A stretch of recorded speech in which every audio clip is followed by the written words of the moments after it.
Hi, I'm Steve Annis, cinematographer for I Am Mother, and you're listening to the Go Creative Show. Hey everyone, my name is Ben Consoli. I am a director and owner of BC Media Productions. This is the Go Creative Show, the show dedicated to creative professionals in the video production and filmmaking industries. Cinematographer Steve Annis joins us to discuss the new Netflix film, I Am Mother. Steve and I explore the visual treatment for science fiction films, his inspiration for lighting, how to be versatile as a cinematographer, when to turn down projects, and much more. The Go Creative Show is supported by Rule Boston Camera, Buy Rent Create at Rule.com, Hedge.video, the fastest way to backup media, Shutterstock.com, Magnanimous Rentals, and PremiumBeat.com. Well, I have been following Steve Annis, DOP, on Instagram for a while. I mean, his stuff is amazing. His commercial and music video work is absolutely stunning. And then I started seeing trailers for I Am Mother and his stills from I Am Mother. And I'm like, I have to have this guy on the show. I've been a fan for a while, and he needs to be on. So this is the perfect time because I Am Mother just got released on Netflix. It looks amazing. And of course, Steve and I talk all about how he created his looks, where he got his inspiration from, some cinematography theories when it comes to science fiction, how to light it, how to shoot it. There's a lot in there, and you guys are going to absolutely love it. But before we get there, I want to talk about Magnanimous Rentals. Magnanimous Rentals is a rental house based in Chicago, production equipment. That's what they rent. But they ship anywhere in the country. So whether you're in Chicago or anywhere else in the country, have no fear. You can rent from magrents.com. And you'll want to because their prices are crazy. Crazy. They've got a fantastic inventory, but for them, it's all about price. They've actually got 3 different pricing structures. Their regular price, which is always great anyway, is in black, regular font, regular black font. Then you have these things called dynamic prices. These are blue prices, and they're auto-lowered below regular price every single day. But they change every day, so you need to go to the website constantly and see what they're up to. And then they also have these red prices, and these are called flash discounts. And these are steeply discounted items. But again, for a very limited time. So you need to place your rental order while the flash discount is available on their website. So really what I recommend is go to magrents.com every day. Make it just part of your regular daily, web surfing procedure, whatever you may do, because the prices are amazing and you don't want to miss out on one of these great sales. So head over to magrents.com and check out their inventory and take advantage of their fantastic prices, magrents.com. Okay, let's dive into our interview. Super excited about this one with Steve Annis.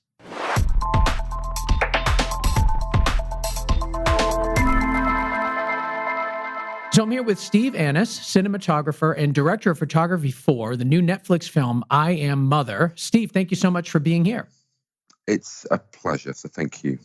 I just saw the film this morning, and I loved it.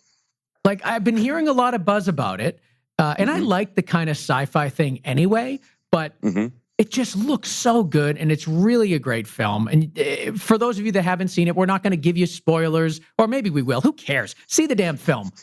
So what if we spoil it? But I can't promise you, no promises. My audience knows that. But I'm excited to talk about it because you kind of have an interesting take on sci-fi, and you blend the real world-ish, quote unquote, with this sci-fi world, and I think it's done masterfully. So really well done. Look, I'm not going to lie to you. For you to sort of heap good, kind words. It's so a group effort. This film was, I've never experienced a bigger group effort than on this film. And when I say that, I mean the sort of contribution of the writer, Michael, and his on-set presence, the producers, Calvin and Tim, who again were there wholeheartedly, giving everything, sacrificing family time. Obviously, the director, Grant, has the film in his head. He knows what he wants. For me, my personal hero was the production designer called Hugh Bateup, and he's an epic character in Australia who's done everything from The Matrix to Jupiter Ascending, works with the Wachowskis, and it was him and his team that almost, I feel, took me under their wing. And do you know what? If it wasn't for Hugh, I wouldn't have done the film. Why is that? And well, I tell you what, I remember this pivotal moment. I remember Grant, my agent, rang and says it's this sci-fi script, and I mean the story behind me actually getting to this point is actually quite a learning curve. It's a bit of a learning curve, and maybe I'll tell you later. But it's a good lesson in what not to do. Tell me later. All we want is lessons here. This is what the Go Creative Show is for. It was one of those fortuitous moments where I was lined up to do a film in New York, a very low budget film, a film that really meant a lot to me, about stop and search.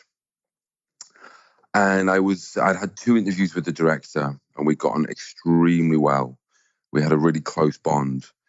And I remember I think it was the second or the third meeting that we had, he was like, "So how's life treating you?" And I said to him, I got fired from a film a few weeks ago, which is why we're talking. And he said, "What do you mean?" And so I told him about this film, and it was, again, I'm going to be very careful here, but there was a big film, big Hollywood film, and I basically I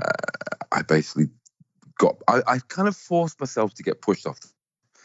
You forced yourself to get pushed off the film? Yeah, I wasn't enjoying the way the producers were handling the job. And I'm being careful here because you never know who's listening. So, well, no, you don't, and you don't need to say names. But I think this is an interesting. Exactly. This is an interesting idea because, I think a lot of people, and myself included, we've gone through these periods where we say yes to everything, even if you know deep down it is not the right move for your career. You sometimes just do it. The pay is good. You have the time. So this is kind of an interesting topic to me. Obviously, you don't want to say names, but I won't because at the same time, I mean, we're all filmmakers, so exactly we're all trying to create, things from the heart, and we're trying to kind of it's a very painful emotional process, but the thing, everybody knows that I love gossip, so I'm gonna refrain from trying. But honestly, I think, can we talk around this, because I am interested in how did you know that this wasn't the right project? Because I think people do come across this a lot in their career. Yeah, so look, I was kind of, it was all the names. I've done, up to this point, I've done one film. I've done a little £300,000 micro budget Irish film with an incredible director called Aoife McArdle, which itself had become very successful, and it got into Toronto, got into Berlin. Lots and lots of people saw it. It was a big success. So I wanted my next film to be, the $1 to $2 million thing, and go up the ladder that way. But this film came along, this big Hollywood thing with all these big names, and I was like, I should just do this. I should just get this done, get my name on a film like this, and then it'll open up the doors. Yeah. And that's how I saw it. And a lot of DPs do that. I know, for example, Stevie Edlin, who did Star Wars with Rian Johnson, he shot that San Andreas film with The Rock, in order to get that big budget sci-fi thing. So it just steps in there, and it might be right and it might be wrong, but everyone has their own pathway, Yeah.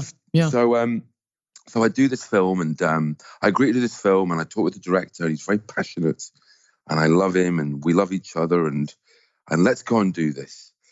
And I remember having a talk with the producer. I was in New York on a job, and I talked to him, and I knew him. I'd worked with him before when I was a focus puller, so we hadn't seen each other in a long time. And the most important thing for me when we were talking was my crew. And I said, I want my crew to be looked after. I've spoken to the director. He wants 2 cameras all the time, and I want to make sure we've got a proper backup. Give the director what he wants. Give me support. Yeah. And the producer said, this is absolutely fine. This is a tier X film. Everyone's going to get proper pay. Everything's above board and legit. So I'm on board the film. And my antenna started to get a little crazy when I spoke to my focus puller, because the film was split between New York and England in terms of where it was going to be shot. And I remember saying to my focus puller in England, have we got a second camera focus puller? And she said, no, they're struggling. And I said, what do you mean they're struggling? The pay's really good. And she said, well, the wages they're offering are diabolical. And I said, what do you mean? He promised me that they were good. Mm. And she said, well, this is what they're offering. And she told me the figure. And I went, what the hell?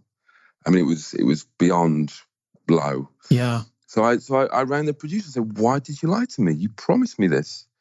Oh, well, blah, blah, blah. I said, no, but you lied to me. And I exploded. I just exploded. And other things had happened, other technical things had happened in days prior to that. You know, they insisted I only needed one dolly when we were shooting two cameras. And I tried to explain to them, two cameras, two dollies, easy, blah, blah, blah. Yeah. So it had been a build up, and I think I'd wanted to do this. So I rang, that's when I exploded. And the next day I got the push, but I got the polite, it was a polite push. I remember one of the other producers who I got on with rang and said, he kind of said, are you enjoying yourself? And I said, yeah. And he goes, are you sure? And I went, no. And he goes, do you want to go? And I went, maybe. And he goes, should I push you? And I went, okay, go on. And that was it. So it was a very weird experience. That's the nicest firing story I've ever heard. Yeah. So, I've got a lot of time for that guy. So anyway, so cut to a few weeks later, I get this script. I'm talking to the director of this little tiny New York film, and I mention what had happened. And it came back to haunt me. And so a few weeks later, my agent says, one of the financiers is having an issue. I said, what do you mean? He goes, well, you told the director. I said, come on, this is like... And he said, well, so I had to have a big talk. I remember having a Skype with 8 people, investors, and, and I thought I'd sell that. I was so polite and so courteous. And I said, we can make the best film ever. And I thought I'd done it. And then just one of the guys wasn't sure about me. And this is filmmaking, isn't it? The people who provide the money, whether it's $1 million film or $100 million film, it's their money. It's a lot of money. $1 million is a lot of money when you think about poverty in the world and of course, all that kind of stuff. So it has to be in the right hands, and the DP has to be. Anyway, he didn't feel comfortable, so I didn't get that job, and I was devastated. Wow. And then literally a few days later, this script comes in for I Am Mother, and I read it, and I was like, wow, this is really interesting. And the two things that got me were the scene where she's watching the Johnny Carson show and. Well, yeah, okay. So, but before we dive in, just to get everybody up to speed. So thank you for sharing that story. And I think people, that's all right. I think that's certainly interesting to me because, I love hearing all this stuff that's going on behind the scenes. And it's so crazy that it always comes down to money, but it does. And I love that you were really trying to make sure that your crew was paid, and that is admirable. Yeah. So I'm sure everyone would respect that decision. Yeah. So then I Am Mother comes along. Now for I Am Mother, it's a story about this teenage girl who's raised underground by this mother robot. And it's designed to repopulate Earth after an extinction of mankind. So it's, it's this sci-fi, futuristic, crazy sort of thing. But they create this kind of unique bond. And the movie, for the most part, is, for a good portion of it, it's this woman who's daughter. She's called daughter. And then we have mother.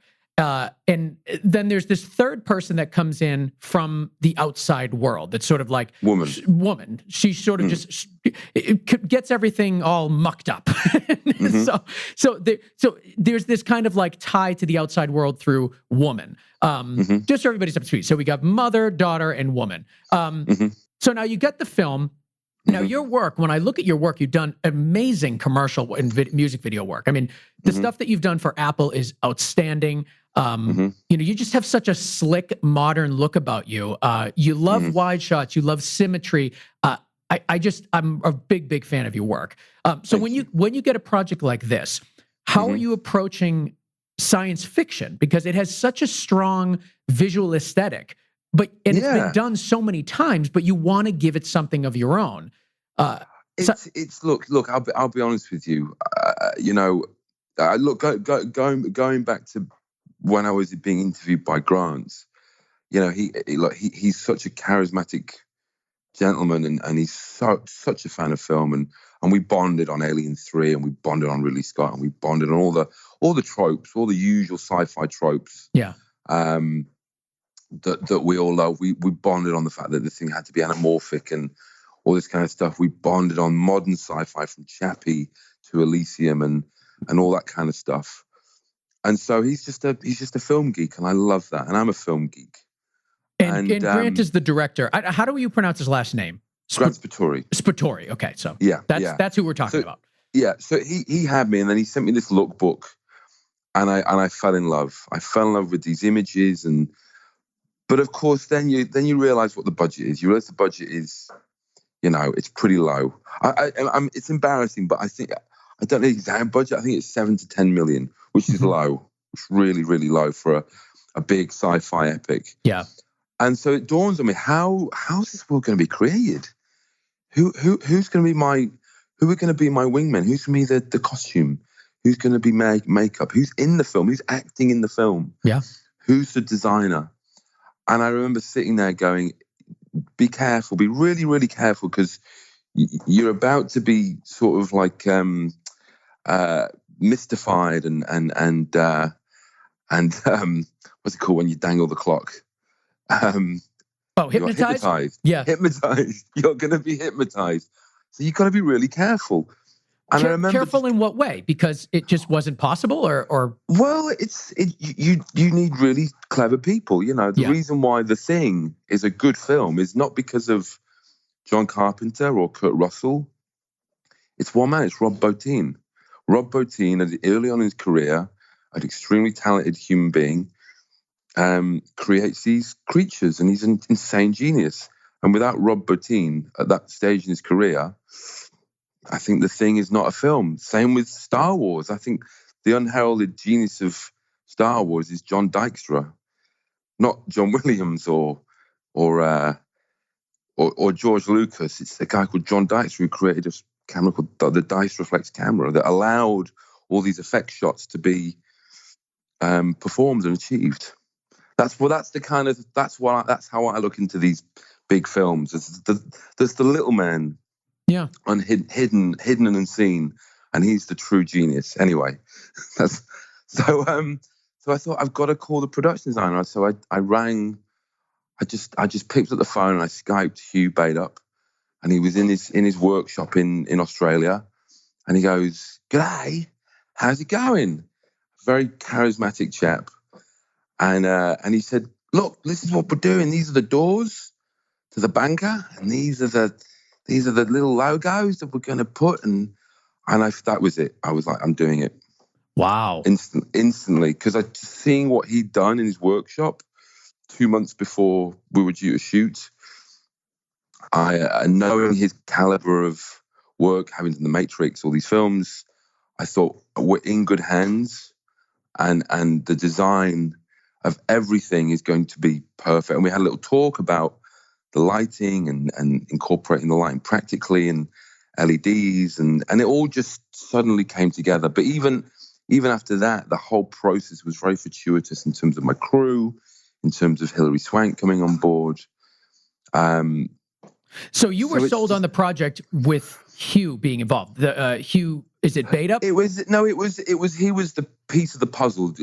Obviously, like I said, having these producers, these very amazing producers, having Grant's incredible knowledge, incredible kind of vision, and the writing. But for me, it was Hugh who settled me. He was the one who just laid me into the chair the final person, this elder statesman of, yeah. And Hugh was the production designer, and this film. He was, yeah. Yeah, and this film has incredibly strong production design. I mean, it has to if you're doing sci-fi. But I think what's really cool about it is that it has a unique look in a genre that has been done so many times, and to bring something unique to that is really interesting and difficult. Yeah, of course. Yeah, so let's talk about the way that you lit the set, because the set is really interesting. It's this kind of cavernous maze-like underground bunker, and you never quite know where you are, even though there are familiar spots. Like her bedroom is familiar, the kitchen area is familiar, the infirmary is familiar, but you never really know where you are. And the lighting, there's so many practical LEDs in this set. It's incredible, and they're all they're all timed and blinking and changing effects, and it's just really well done. And I'd love to talk to you about how you worked with Hugh to create the lighting for these environments. I mean, first of all, we talked about where the lights would be and within the spaces, and so we just sat down and sketched things out, and we said, look at these archways. You've got a corridor, the archways. There's going to be lights on the top. There's going to be little kind of like key panels, and it all just came together. And it was, we had a VR room, and we could go into this VR room, all of us, and walk around the set, because the whole thing was built as a set that you could walk around. So mother's quarters led into the infirmary that led into the thing. So there was all a practical set built on a giant soundstage. Oh wow! So this was one set. Yeah, that had real corridors that led, and each room led to another. Wow! But then there were in each corner there was a little kind of green, and that was extended in certain shots that you see. Yep. The corridor goes on and on and on and on, and or she looks through a door into a big embryonic chamber that was a little bit of green. Yeah. But to all intents and purposes, we were in a real underground bunker in a studio that was designed for us to walk around, and for the actors to go from the infirmary into a waiting area, into mother's quarters, into a corridor, down the corridor, turn right. So it was incredible. It was mind blowing. It looks like you've got ceilings too in some of these rooms, like the classroom. That was the whole thing. Was, I mean, I think we ended up using like 2 or 3 kilometers of LED, and again I was graced with the most incredible lighting team. I think they'd just come off Alien Covenant and Pacific Rim 2, and so these guys came in from Sydney, and they were just incredible. And there was a team of 5 of them working out of a shed. Just soldering all day, 12 hours a day, making strips and create. And there were literally hundreds and hundreds and hundreds of channels, each individual light in each individual corridor, and each little thing was its own light that could dim and flicker and change color. So there were, I would say, maybe even thousands of channels. I don't know, hundreds of channels. And then behind the set, it was like a rat maze of boxes and junction boxes and fuses, but it all worked. And it all went to this giant desk where my desktop was.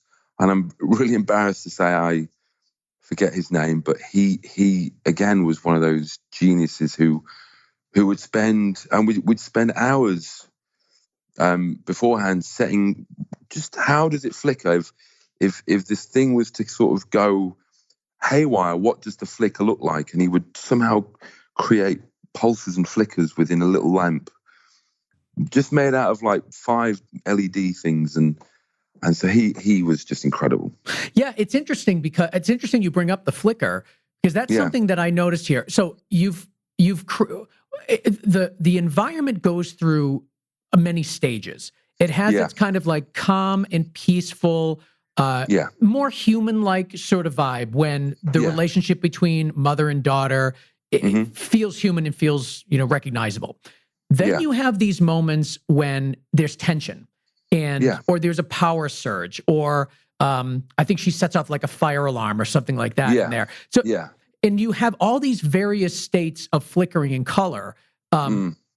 how are you creating, and I kind of want to go one by one, when you're creating this sort of blanket, regular, normal day, no tension type of a mood, can you describe the quality of light that you're using and that you're going for to create something that's calm, sterile, but also this kind of like sci-fi feeling? It's very difficult to create warmth in a kind of sterile sci-fi environment. And I think you did a great job.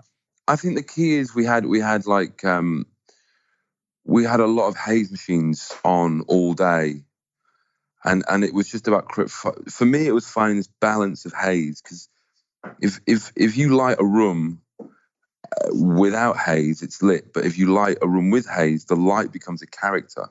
Yeah. So if you have a strip of a strip that we designed, looking at it, you put haze and you see this triangle. It's that classic kind of like the light becomes visible. Yeah. And I think it was just about a grade, and I think it's about the script. And Grant was very instrumental in and I already knew this from the script, because, if you're in a bunker, when's it day and when's it night? And he wanted some differential on that. Yeah. And so we sat down and we just said, look, this is day, everything's on, the ceiling lights are on, all the practicals are on, all the machines are on, but at night, what shuts down, what stays on? And so we just walk around and we said, well, that should be on. And we just did camera tests, and it was just a very organic thing. It wasn't stressful in any way. And I had my guy there walking with me, making notes. And then when it came to certain moments in the film where she's in bed and the circuit breaks, it flickers, again, we spent a bit of time just figuring that out. What's the emergency? What's the tone of red?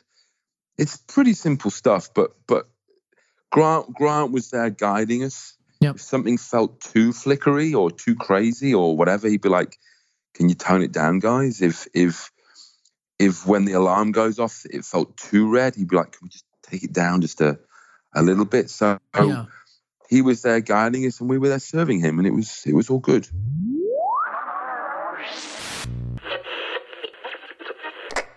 Rule Boston Camera is the place to go to purchase and rent all of your production equipment. We say that every week, and we mean it. We mean it. I bought a ton of stuff from there, and I rent all the time. They're local right here in Boston, and they have an amazing selection of gear. They've been around for over 35 years, so you can imagine what they have tucked away in their warehouse.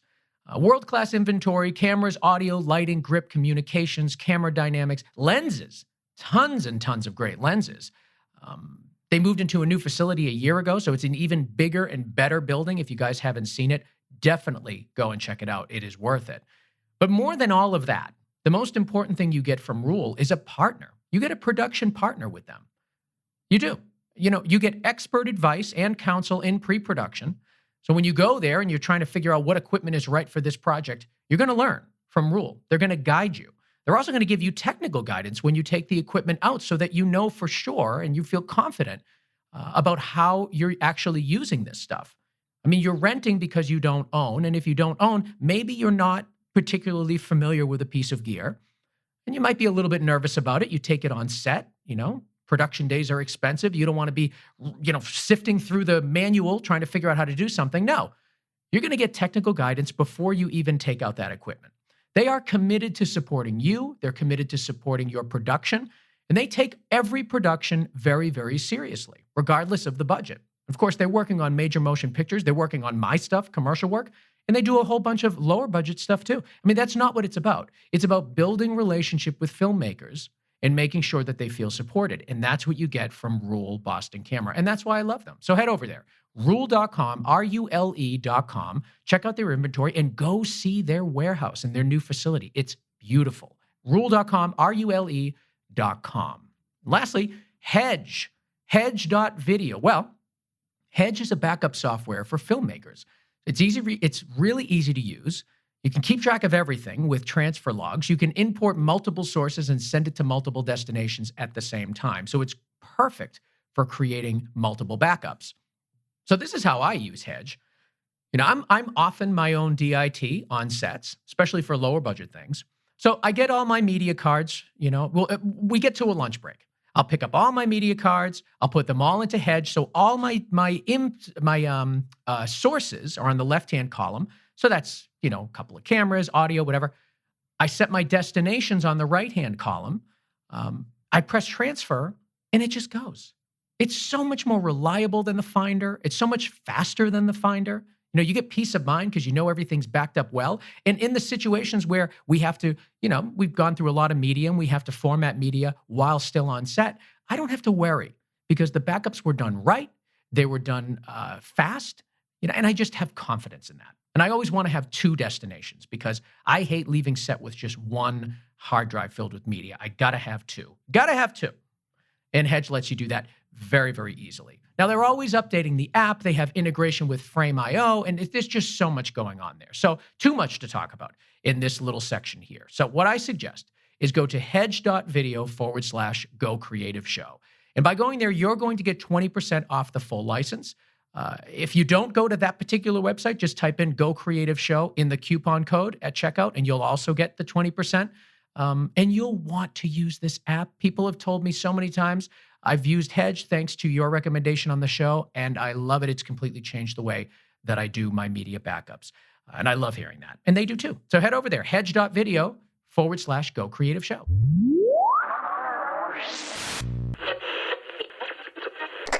There are these moments where you have warm light, and they're very specific. You have the warm light coming from the robot when she's heating the baby. You have warm light coming from the windows that go that appear to be coming from the outside, but you don't really see the outside until later in the film. Very few moments of tungsten lights. Yes. Talk to me a little bit about that decision. Do you know what? Look, the warmth is like it's a visual signifier. It's Mother's way of. I mean, is anything logical in life? I don't know. Yeah. But it's you just have to give the audience signifiers, and if this robot is there with warm light, that's the directors and the writers' way of saying, well, this is kind of like an incubation moment. This is what happens when the babies are born. These arms glow and warmth comes. So, I mean, warm doesn't have to be orange, but if you signify that it's orange, I mean, true warmth is blue, or, the hottest flames are blue. Yeah. So that kind of goes against that whole thing. But that's all it was. And the sun coming through that. Look, would the sun ever peek through those things? Who knows? But again, we just had a good time and said, let's see the sunset. The daughter comes there with the robot and they watch the sunset at this perfect moment. Would it really happen? Who knows? But for the sake of the film, it happened. Well, there's lots of perfect moments. Yeah, I do. I mean, there's lots of perfect moments, and you have plenty of them on your Instagram, which you guys should certainly be following. Steve Ennis, DOP on Instagram. You have a lot of stills from the film. A couple of my absolute favorite moments. I love the scene where she's dancing. Daughter is dancing. And what's interesting to me is everything about it makes it feel like evening, but you have that sunrise coming through the window. And it's like what you talked about just a few moments ago, is trying to understand when it's day and when it's night, when you don't have any real signifiers other than the interior lights. It really was cool.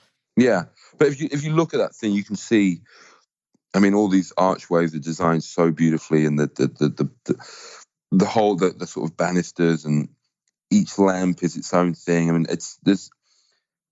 I think a better picture to see is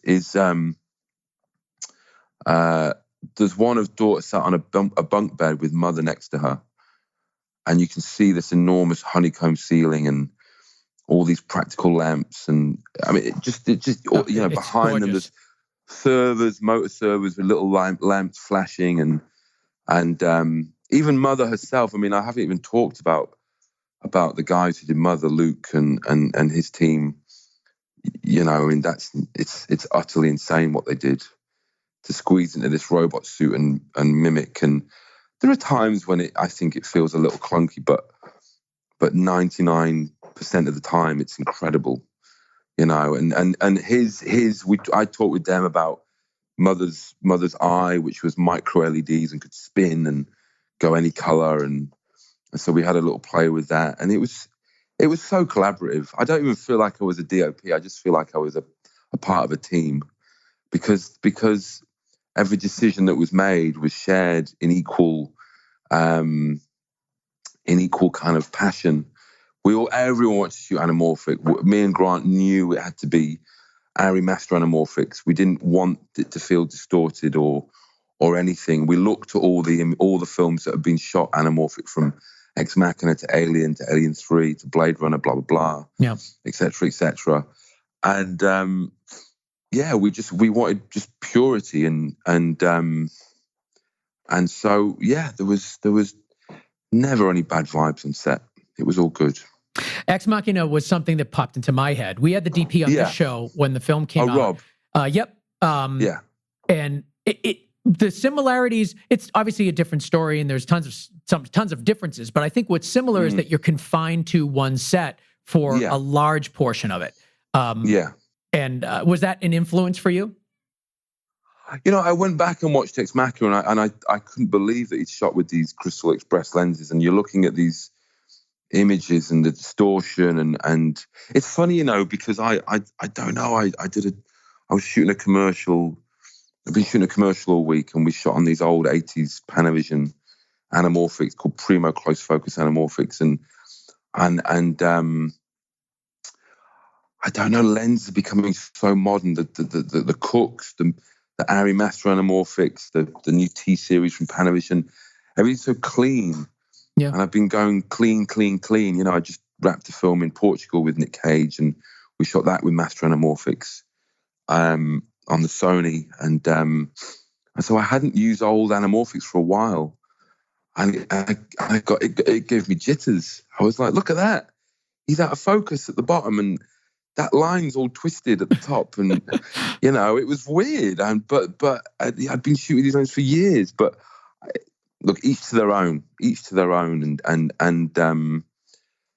look, in terms of Ex Machina, I think that film is beyond incredible. Yeah. And a problem I have is, I tell a real problem I have as a DP is learning to kind of appreciate my work. And I remember, for example, when I first watched Kissing Candice, which was my first film. And I was like, oh my God, I just couldn't watch it. Really? And then I watched it. Yeah. I was like, I wouldn't say I was embarrassed or ashamed or anything, but it was just a bit like, ugh. And then I watched it again, and I kind of got through it. And then I watched it for a third time, and I was like, fuck me, this is an incredible achievement. What the director did, her direction of these actors, what we achieved for 300 grand, it's almost beyond a miracle. And then I watched it for a fourth time, and I was like, this is actually a very powerful film. This is a very strong film. It's almost like you have to stop. When you separate yourself from the film a little bit and watch it just as a viewer, you enjoy it more. Yeah, and I've spoken to DPs. I mean, again, I won't mention names, but I've spoken to plenty of DPs who are heroes to me, you know, about their. I mean, Christ, one of the best films last year is You Were Never Really Here, with Joaquin Phoenix, and I kind of had lunch with that DP Tom a few months ago, and I mean, you know, I was almost like in awe of this guy, but he's like, yeah, whatever. Yeah. Wow. He's not whatever, but he doesn't have that same strength of passion. I mean, I look at that film. There are certain films that I see, and I think, if I shot that film, I could die tomorrow, really happy. I could just, you know, if that was my legacy, I'd be happy. If I was Tom Townend and I died, and my legacy was You Were Never Really Here, a masterpiece, I'd be so over the moon. But he's like, yeah, it's fine, you know. Oh my God! But then I'm the same. The people kind of call this film, this music video, and I'm like, whatever. It's Everyone's critical of their work, but I mean, you know, it's got 90% on Rotten Tomatoes. It looks amazing. I mean, give this one a watch a couple times, and I promise you'll like it as much as we all do. No, look. In terms of this film, it's like people keep telling me just enjoy this thing, and whether I see it or not, it's I don't know. It's definitely a unique experience having done a film of this size and seen how it comes. Part of filmmaking is you just don't know. Yeah. You just have no freaking idea where things are going to take you. I mean, there's the classic story about Memento and how many DPs turned down Memento. Yeah. I mean, I would say dozens. But imagine you're a big Hollywood DP. You get the script through from this British director called Chris Nolan. Who's he? Who's Chris Nolan? Well, it's this film about this guy who tattoos himself, and we go back and forth, and it's played, and you're like, screw this, give me a decent script, give me a rom-com. And everyone, and it's like, it's got like a $6-7 million budget. Who would do that? Yeah. But Wally Pfister did it, and the rest is history, isn't it? So you just don't know. And it may have not even ever been what it is without that pairing. So it just. Exactly. I mean, especially when, I don't know, you see director DP relationships.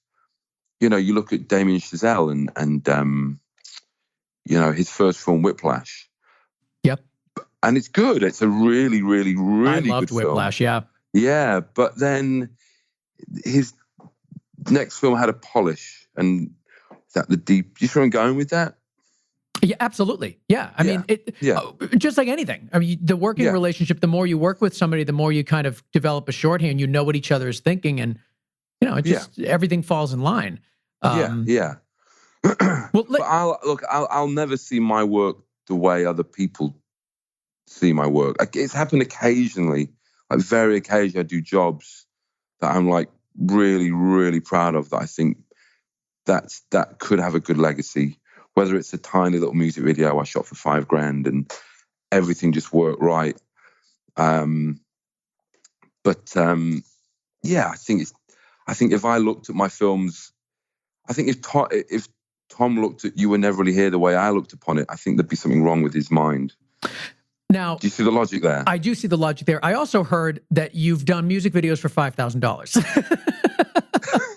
I think you should keep that for yourself, or I'm going to be harassing you. I've said this before. It's if you fall in love with the project. Well, it's not about that. Do you know what? It's just it's about keeping yourself sane, and I've said this before, but I think if you get seduced by the budgets and the lights and the cameras and the toys and the cranes and the steady cams and all that kind of stuff, I think you forget where you came from. And I just did a tiny music video last week for like $20,000, and wow, it came in. The producer rang, and I spoke to the director, and we got on, and I had a few days off at home, and it was in London, and I thought, just do this. It'd be lovely. It's a lovely idea, and we had a great time. Yeah. And I'm always, always, always open for these projects, and it keeps you on your toes. I mean, I started shooting music videos for years. I shot dozens and dozens in year after year after year, and going back to that director Aoife McArdle, she kind of took me on this wild ride where we shot loads and loads of films all around the world, and you think on your toes. And Vince Haycock, he's another guy who took me under his wing, and we shot all these crazy Florence and Machine videos and Calvin Harris videos for no money. And you think fast, you work hard, you've got very little resources, and you've got to try and create something incredible. Yeah. And that's the true test of a good DP. But the irony is that when you're a DP working in these low-end films, you think, God, look what I just did. That was £10,000, and I've made it look like a 200 grand music video, but no one will hire you because you haven't done the 200 grand video. Yeah. But it's harder to do that than it is to be that. Do you see where I'm going with that? Absolutely. Yeah, and I think that's a bit of an injustice. Anyway, your music video work is fantastic. I mean, like you said, you've worked with U2, Florence and the Machine, Ed Sheeran. I mean, Leon Bridges. It goes on and on and on. And you've been doing this for a long time. When you look back to the music videos that you've done, especially since you're so critical of your own work, which ones stand out as sort of the best or your favorite? Just it could even be for other reasons, but cinematography would be great. I actually want to talk about one music video that I never shot that I should have shot, and it was have you heard of a band called the Civil Wars? Yeah, it's basically a little kind of a director who I went to film school with, Tom Haynes, who is a very close friend, and we came up together, and without him I'm nothing. It's that kind of story. Yeah. And we've done every single job together, and this is a lesson in terms of going with your heart and not following the money, and how it's basically a tale about how freaking evil money is, basically. I was in Malaysia on a Sprite commercial. This is back in like 2012, I think 2013, and I knew he'd been writing this treatment for Civil Wars, a band that I loved. The track is amazing, and he's written this treatment about train jumpers. This woman who's a train jumper, and we travel across Texas and New Orleans and all these states. So it was going to be an incredible road adventure, and we had, I think, 30-40 grand. So it was going to be a road trip with a crew, and I remember that it got delayed. And that was frustrating for me. And then I got offered a massive, massive Gatorade commercial that would have earned me so much money. Yeah. And I remember kind of going, should I take this? And I was ringing Tom, and what's happening with Civil Wars? It's looking unlikely. It's probably not going to happen.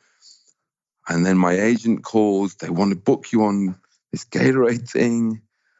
I called Tom back. Is it happening? We don't know. Can you wait? I can't. And da-da-da. And I'd say, okay, let's do the Gatorade job. And it's 3 a.m. and I go to bed. And then at 5 a.m. I get a text message. Civil Wars want to book us. And I'm like, oh, fuck. Jesus. And I was like, what have I done? What did I do? What the fuck did I do? And I remember, I mean, the guy who shot the Civil Wars promo, an amazing DP called Lowell Crawley, who's done Vox Lux and Childhood of a Leader and Ballast and Hyde Park on the Hudson, and he shoots the OA, the Netflix show. An incredible DP. He shot it, and I remember I couldn't watch it. I couldn't watch this thing. I remember Tom invited me to his house, and he said, "Do you want to see the edit?" And I said, "I can't." I mean, literally, it was like a death that occurred within me. Wow. Yeah, it was extremely emotional to know that I'd screwed up like this. I'd made the wrong. This is how important this industry, making these decisions are. But then, sometimes you make the right decision. And when I shot John Hopkins' Open Eye Signal, which is a great music video. Yeah. Won me a lot of awards and a lot of recognition. Similar thing happened, but I went with the right decision. Yeah. I got offered a massive, massive commercial for Hilton Hotels. I could have earned stupid amounts of money, and I held off until the producer said, we're going to book the thing. And so I took the music video, paid for my own plane ticket, paid for my own crew. I actually spent money on that job. Do you know what I mean? Do your managers think you're insane? I tell you what happened. A lot of directors, a lot of DPs are like, well, how come Steve does that video? How come Steve went and did that Justice video? I thought there wasn't any money in music videos, and Steve Annis is doing. Well, because he pays himself. He doesn't get paid. Wow. And they're like, I think to a lot of people, that's a strange concept. It is a strange concept. Yeah, but look, as long as you kind of balance it, it's absolutely fine. Yeah. That's what I think. Look, I don't do as many music videos now as I did back then. Sure. You know, I think it's just the nature's way. You must feel like your music video work. I mean, when you're showing people references to your work, I mean, those are the things. I mean, they're easily absorbed. They're entertaining to watch. They look amazing. Maybe having a big portfolio of commercial and music videos is a smart move to get film work. I mean, I don't know. What do you think? Do you think there's a strategy there that you may not even know you're doing? I think the ultimate thing is, to me, the ultimate DP is the DP who can float and has a, how can I describe it? They have a kind of, I mean, do I want to use the word aura? They have a, yeah. No, you've already used it. You can't take it back now. No, okay. I think the way that the industry sees them, the whole industry, and when I say that, I mean there's three sections of industry. There's promos and commercials, there's TV, and there's film. Yeah. And those three worlds, I think, are very different. They're slowly blending together. I know that TV and film is becoming a compressed very slowly with the whole Netflix thing and all that stuff. That's another conversation. I think to float around those worlds is the ultimate thing. But there's very, very few DPs who can do that, who are in demand in TV, in film, and in commercials. You know, people like Hoyter can do it. People like Greg Fraser can do it. But mostly, you know, say Fabian Wagner, who I used to focus before, who is a true gentleman, shoots Game of Thrones. I could never do what Fabian does. But people who shoot commercials, they're not going to be calling Fabian Wagner, I want Fabian, you know, so it's a, you see where I'm going with that? Yeah. He's firmly rooted himself in the world of television and obviously now feature films, but commercials directors, they're not going to know who he is. So that's what I'm getting at. It's like, how do you become that DP who everybody is aware of, and you can go in and out of these arenas with impunity and freedom, because that's that way you get to play with the most ideas. You know, Adam Arkapour gets to do True Detective season 1, and it's genius. Yeah. And then he gets to do a big film, and then he gets to do commercials that win 10 Golden Lions, and he's in and out, and you have the ultimate creative freedom and the ultimate toy box to play with. So, you know, I think whereas if I would go on, go. Whereas if you, I was going to say, if I was stuck in TV, this is just me personally, it would drive me nuts. Yeah. It would drive me insane. Well, it seems like stuck in anything for you would drive you nuts, because, I mean, just looking at your work, you really want to have a varied portfolio. I mean, you're bouncing back and forth all the time, and that's good. That's a good thing. Yeah. You know, a couple episodes ago, we talked about this idea of getting pigeon-holed and how, I forget which director of photography I was talking to, but they were talking about how it does happen. You know, you get into like, oh, this is the guy that can do Westerns well. This is the guy that can do sci-fi well. This one does, romantic comedies well. Like, and to not have to be pulled down by those stereotypes, I guess, in your work is a great feeling of freedom. Yeah, look, it's already happening. I mean, the scripts, the amount of sci-fi type scripts I'm getting, it's crazy. You know, I mean, I got offered a film last week, big Hollywood star, big Hollywood director. I'm so tempted to name names, but I won't. I know you want to. No, I know. I'm not going to. I'm not going to. Well, I'll keep you from it, I guess. Yeah, and I started to read it, and I was like, I just can't do this. It's another robot. It's about a robot who becomes a menace to the planet. Yeah.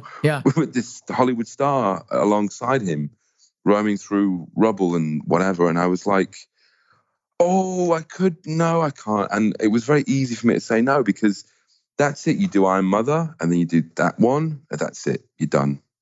And you don't think you could bring something new to another project of a similar concept?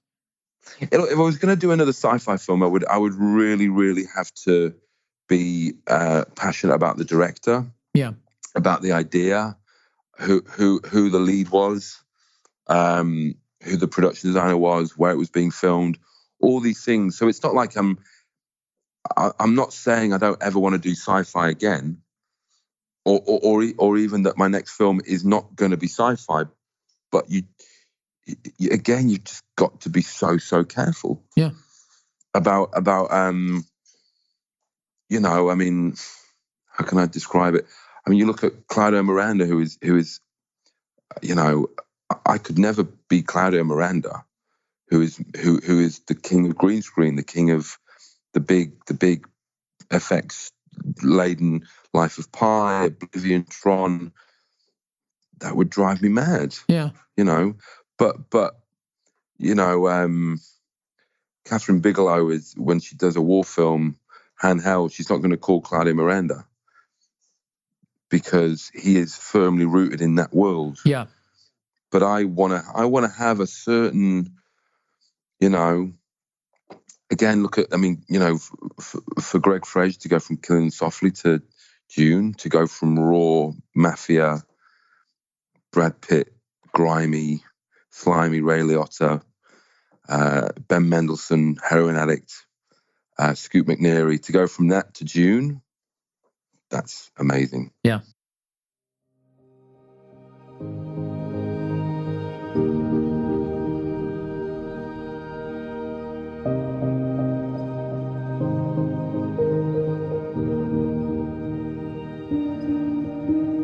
You are listening to the PremiumBeat.com Song of the Week.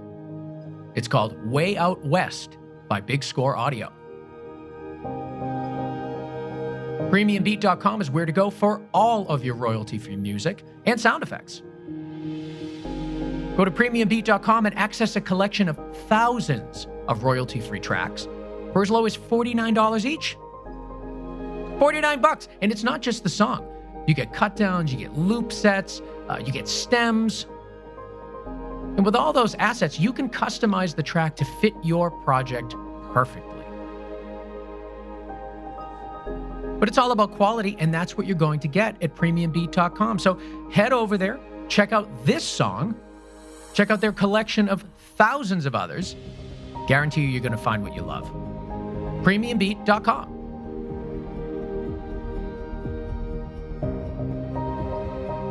And lastly, let's talk about Shutterstock.com. Shutterstock is completely jam-packed with royalty-free video clips. I mean, like beyond what you can even imagine. They have over 15 million royalty-free video clips. Many of them are in 4K. It's stunning how much stuff they have. The even crazier thing is your ability to search through them and find exactly what you're looking for. I don't know what they have going on behind the scenes, but whenever I type something in the search field, I'm always faced with something that's really high quality. And within a couple of clicks, I'm like, oh, that's perfect for my project. So this is what I do. I go to Shutterstock.com. I click on footage. And really the first thing I do, honestly, is I check out the curated collections, because there's so much footage there, and I kind of need like a starting point. So I look for the curated collections right under the footage tab, and I'm given a whole bunch of different categories. There's always something there that I'm looking for, and it at least kind of gets the ball rolling. It's sort of like, it entices you a little bit. It gets you kind of excited for what you're looking for. And sometimes it can be just inspiring to go and check out these curated collections. They do such a good job of organizing their footage into collections that really make sense. And, I commend them for that, because, wow, with 15 million clips, that is hard to do. So that's usually where I start. And I suggest you do the same. And the stuff here is excellent. You don't want to put stock footage into your projects that isn't that doesn't have the same level of quality and attention to detail as your own work. No, you want to put something in there that supplements, that enhances, that really works with the footage that you've already shot. to make your project look really, really great. And that's what you'll find over there. So they've got great pricing, tons of selection, really high quality stuff. It's all there at shutterstock.com.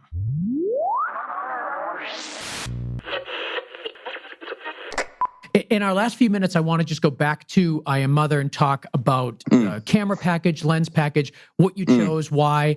What did you shoot on? We shot on master anamorphics. Yeah. And we talked a little bit about that earlier on, but can you elaborate more on how that decision was made and why? Well, we had these sets and a lot of straight lines, and we wanted anamorphic, and to me, they're the best anamorphics around out of everything. Most people hate them because they're apparently soulless and characterless, but I'm not going to lie to you, dude. I genuinely don't care about the lenses and the camera. I really, really don't care. I mean, as long as it's anamorphic. I'm the kind of DP who is like, you go off to Washington to shoot something. Yeah. And the producer says, look, all they've got is a red with these cooks. Fine, it's all good. I'm not gonna tell them to import the camera kit from LA with all these specialists. I'm not gonna do that. Yeah. Because at the end of the day, the script is the most important thing. And again, I repeat, I always say this: the script is the most important thing. Absolutely. And without a script, without a good script, I mean, all these films that were shot on 35mm, they're bad because they're bad. The film is not going to save that. Yeah. And I think, were you shooting on Alexa Minis? Yeah, we just shot on Alexa Mini. If there was, but you know what? If my producer turned around to me and said, "All we've got is the red," I'd be like, "Fine." So you don't. Fine. So the decision isn't necessarily coming from testing for you. It's coming from the. I've not done a day's testing. I've never tested anything in my life. Are you serious? That's amazing to me. It's amazing because everybody that I talk to seems to go through these lengthy test processes. I find that hilarious. That is wild. So, all right. So then how is the decision made then? Like, does the producer just basically say like, okay, we've budgeted in a red for this, here you go? Or do they ever come to you and ask, or how does that work? It's kind of down to geography. So for example, when we shot Kissing Candice, which was in Dublin, I said to the producer, look, I'd love to go with, well, first of all, we talked about shooting on film, and we figured that was just not applicable because of the ratio and all that kind of stuff. And so we were then saddled into shooting on a digital format. It's always red versus Alexa. Yeah. I said to the producer, I'd love to go with Panavision. He rang Panavision. The budget, they couldn't afford it. And he had a contact at an amazing company called Vass Valley. And I said, great, we'll go with Vass Valley. What do they have? Well, they've got Alexas and Reds. I'd love it if you could go with Red because it's cheaper. I said, can we go with Alexa? He went, can't afford it. I said, fine, we'll go with Red. They've got master anamorphics and cook anamorphics, but the cooks are a bit cheaper. Can we go with cooks? I said, yeah, it's fine. And my team prepped the kit. I went in and we went, okay. And I'd never shot with cooks before. And I went, these are great, cool. Hadn't shot with, it's just, yeah. They're just lenses, aren't they? Yeah. They've got a T-stop and a focus wheel, and they're going to do what they're going to do. And my testing is watching Vimeo pages with people shining torches down barrels of lenses. Yeah, exactly. There's your testing, which I find hilarious in itself. No, look. I like you see there are DPs out there who have like, I think there's one DP who he took all these lenses. I forget his name. He shot Mindhunter, which I absolutely adore.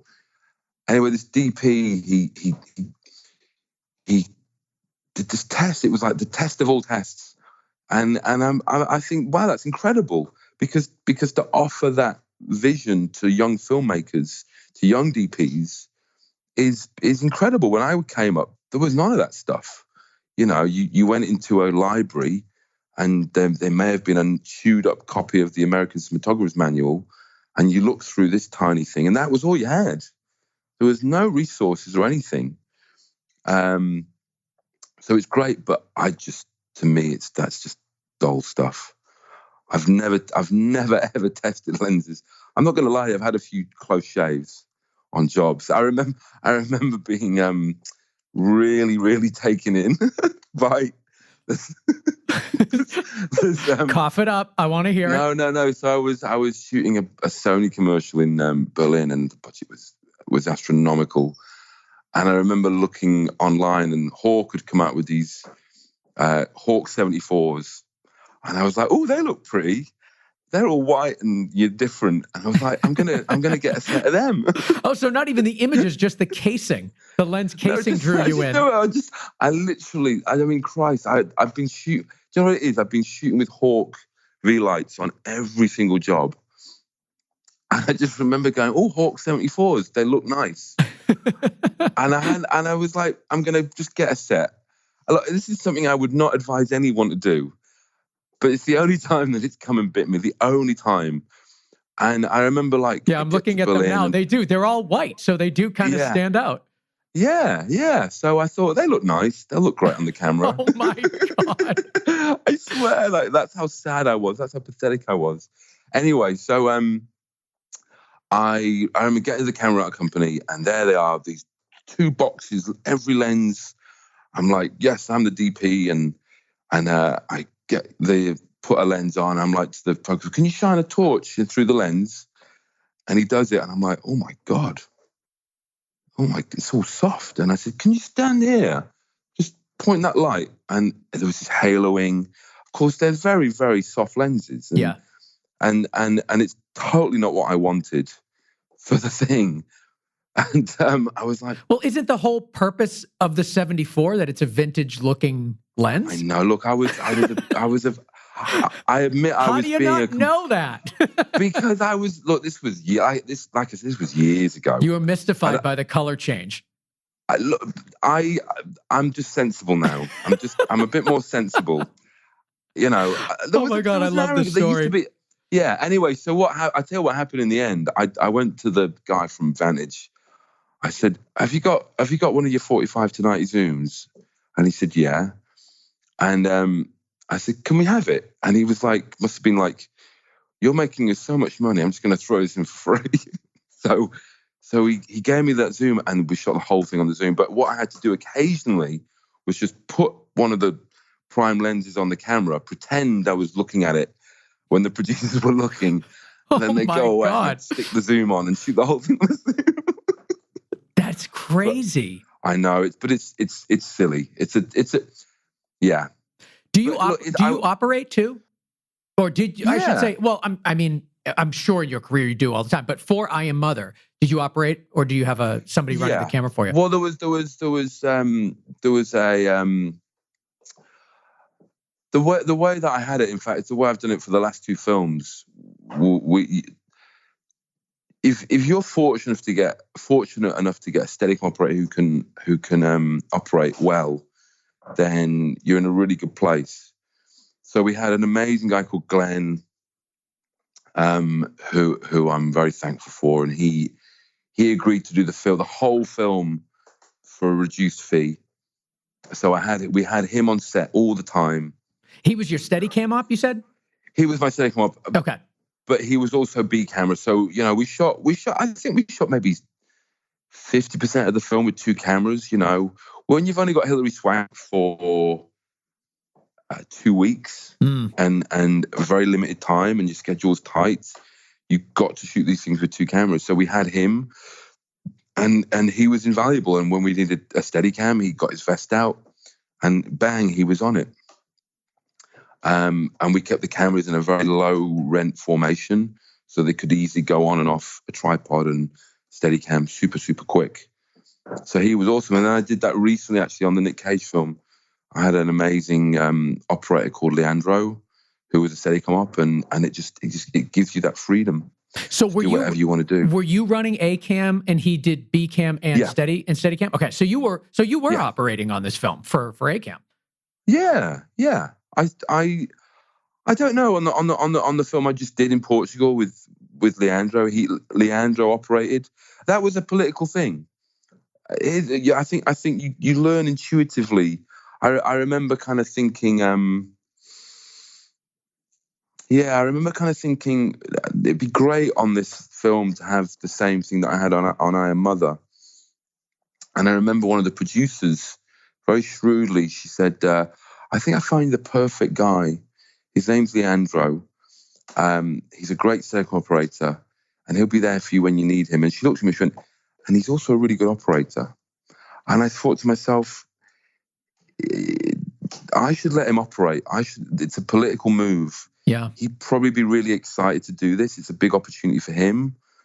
And I talked to him, and he agreed. But if I could have been greedy, and there were times where I felt a little lost because it's the first film I haven't operated on, and I always operate. Yeah. But we had a good bond, and he was a good operator. And if I'd have done it myself, we wouldn't have had that freedom. But because Leandro was there, we had Steadicam 24/7 when we needed to bring it out the bag, and he was great about that. So it's doing those little political moves instinctively that you only kind of get through years of the industry. You know. We only have a couple minutes left, but I wanted to talk to you about the way that you guys approach the exterior, like the outside world on the film, because it looks really cool. Like you go when you want so badly to see what the outside looks like. The movie leads you to the point where you're like, I just have to see what it looks like out there, and you are completely unsure what it's going to be because you don't know who's lying and what's going on. When you finally do reveal the outside world, it is, dark. The ground, it's got like black sand everywhere. It clearly things went awry out there. How did you guys approach that? Were those were you actually outside on beaches, Zealand. Or were those all sets? It was a black beach in New Zealand. It's that simple. So it was all just this big. So we shot mainly in Adelaide, Australia, and then we went to New Zealand for a week straight after that with all the cast and crew, and we just shot in this beautiful black beach that had like cliffs and incredible vistas, and we had and then post added all the shipping containers and the overturned oil tanker and all that kind of stuff. And I think what I love about the film actually is in terms of post is the little details, like when she's operating on Hillary and the heads-up display comes in, and she's being taught, and when Mother runs, that's all full CG. There are these very, very tiny flourishes of CG that are so unnoticeable all throughout the film that I think the post guys did an incredible job with.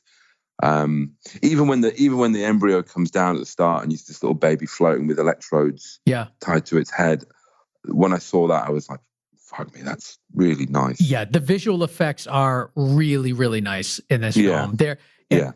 And it's not even like you can get away with a lot because it's a sci-fi. It's not even that. I mean, it's not that. It just looks so realistic. I wanted to talk about the robot just to round out our conversation and wrap it up. Because the robot, like you said, you had attributed, like you were saying, like for the most part, it's realistic. Like 95%, I think you said something like that earlier in the film, earlier in the conversation. I thought the robot was really great. And there were definitely times where I'm like, is this an actual physical robot suit or am I seeing CGI? Because you feel like it's a physical object in the space. And I know that it is because I've seen behind the scenes, but the way that the head turns and the arms and the legs, especially when walking and running, was really, really well done. So can you talk to us a little bit about, how that came to be? I think the director, again, it's all down to Grant and his need and desire to have a real robot. Whether it's from films like The Black Hole, watching Star Wars with C-3PO and all that kind of stuff, and then seeing how it can be done in a bad way. I'm not saying actually I won't mention films anyway. He called the guy. Well, we've all seen films with terrible, CG. Robots and terrible CG. Yeah, but I think exactly. So, how was there? Well, I'll let you continue what you're saying. Go ahead. Well, so basically, I don't know how he contacted them. He got in contact with the guys at Weta, Peter Jackson's workshop, and Luke, the guy who is in the suit, designed Mother. And then they built it. I mean, it cost a lot of money. God, it must have. I think it was. I hope I got in trouble with the producers. I think it was around $1 million just to build the suit. I'm not surprised. I mean, did it have robotic parts to it, or were all those motions? It's all him. It's all wow. Luke. Yeah. And the only time it's CG is when it runs. That's the only time. So when it sits down, when it walks, and it twists, it's all Luke, and it's just incredible design. And it's just, there were 3 other guys with little joystick devices and making it smile and making the eye whiz up and down and making the thing, all the lights blink and yeah, it was amazing. You know, there was a moment of there was a mild moment of panic when I just thought, God, if something happens, he could fall and the whole thing smashes. There's the film done. Oh my God. I know, right? Because you're not at that price, you're not going to have backups. Yeah, and it's not like C3PO, which is a very simple kind of carved device. This thing is really attuned to its sort of environment and surroundings, and the design is anyway. So yeah, I think there was a point where the light broke, or some of the LEDs, some of the micro LEDs went, and I look back and there were entire scenes that I lit with that one little the eye. There were very personal scenes between when daughter is young and she's looking and there's no other lights on except that one ring light. Yeah, so on the robot's face, there's one main source of a light that's, it's really portraying the eye. But then underneath it, there's these 2 other smaller LEDs that are used for facial expressions and things like that. Yeah. So that's what we're talking about. Well, I guess what I'm saying is it's just I'm just grateful to those guys who did that. Do you know what I mean? Because there are certain scenes that I watch and it all feels like it was so kind of crafted, and it wasn't really. It was just going in the moment and just using your head and using your heart and lighting it very instinctively. So yeah. Anyway. Well, the film is fantastic. It's called I Am Mother. You can find it on Netflix right now. And of course, you can find Steve at Steve Annis DOP on Instagram and steveannisdop.com. Thank you so much for being on the show. Thank you.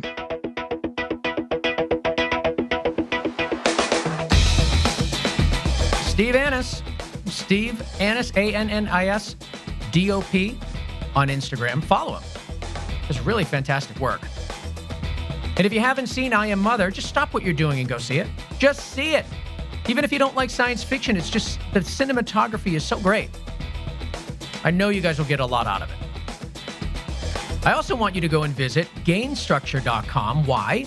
Because Matt Russell is Gain Structure, and Matt Russell is the guy that mixes and masters and makes this show sound so good. And guess what? He can do the same for your projects. He can. All you got to do is reach out to him at gainstructure.com and on Twitter at gainstructure. And while you're on Twitter, tweet us at Go Creative Show. Of course, on Instagram at Go Creative Show. And if you want to see a whole bunch of behind the scenes from my projects, check me out on Instagram at Ben Consoli. And of course, our sponsors, Hedge.video, Rule Boston Camera, Magnanimous Rentals, Shutterstock, and PremiumBeat. Support those that support us.